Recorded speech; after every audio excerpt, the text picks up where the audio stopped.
నాకు doubt Congress party గనక పొరపాటున రేపు అధికారంలోకి వస్తే భారతీయ జనతా పార్టీ మీదన ఏదో ఒక సాకు చెప్పి బ్యాన్ పెట్టిచ్చేసి అవసరమైతే న్యాయమూర్తుల్ని కూడా ఎవరైతే వామపక్ష భావజాలకి న్యాయమూర్తుల్ని ఆ ప్యానెల్లోకి సెట్ చేయించేసేసి దాన్ని ఓకే చేస్తూ ఏ రాజ్యాంగ ధర్మాసనం తీర్పు ఇప్పించినా ఆశ్చర్యపోనక్కర్లేదు.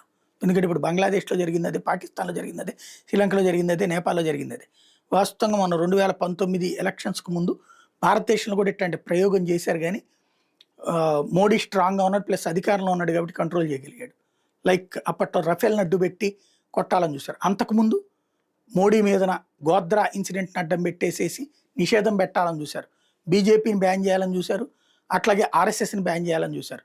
దానికి ఒక సాకుగా చూపించినటువంటిది ఒకటి మోడీ మీదది.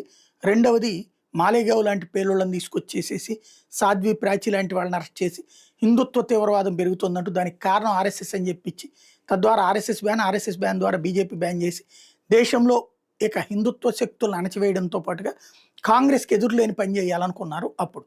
కానీ లీగల్ ఫైట్తో పాటుగా అన్ని రకాల యుద్ధము చేసిన భారతీయ జనతా పార్టీ నిలబడింది.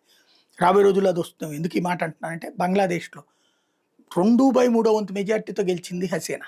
2/3 వంతు చక్కగా ఎన్నికలు జరిగినాయి. ప్రజలందరూ క్యూలు కట్టి ఓట్లేశారు. అట్లాంటి హసీనాని అమెరికాతో చెప్పించి అక్కడ ఉన్నటువంటి సైనికాధికారులను తమ చెప్పు చేతలో పెట్టుకుని హసీనా బంధువులైన సైనికాధికారులు కూడా వాళ్లే హసీనాని ఇక్కడికి పంపించేసి యూనస్ని అక్కడికి తీసుకొచ్చి పెట్టారు.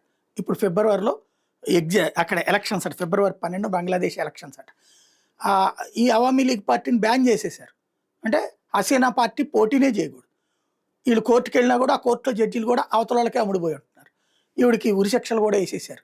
కాబట్టి ఇంకేం జరుగుతుంది అక్కడ? లేదు అక్కడ. అంటే ఇక ఎవరై అంటే ఇంతకుముందు అవామీ లీగ్ ప్రత్యర్థిగా ఉన్నటువంటి పార్టీ ఆవిడ, వాళ్ళ పార్టీ ప్లస్ ఈ ఇప్పుడు కొత్తగా పుట్టుకొచ్చేటటువంటి ఈ యూనస్ బ్యాచ్ సెట్ చేసేటటువంటి వాళ్ళు ఉండేది. రేపు మాపో యూనస్ దేశాధ్యక్షుడు అయిపోయినా ఆశ్చర్యపోనక్కర్లేదు. ఆ ప్రభుత్వాన్ని పెట్టేసి టోటల్గా అలాంటి ప్రభుత్వాన్ని, అంటే అది సోరోస్ బ్యాచ్ ప్రభుత్వం రాబోతుంది అక్కడ.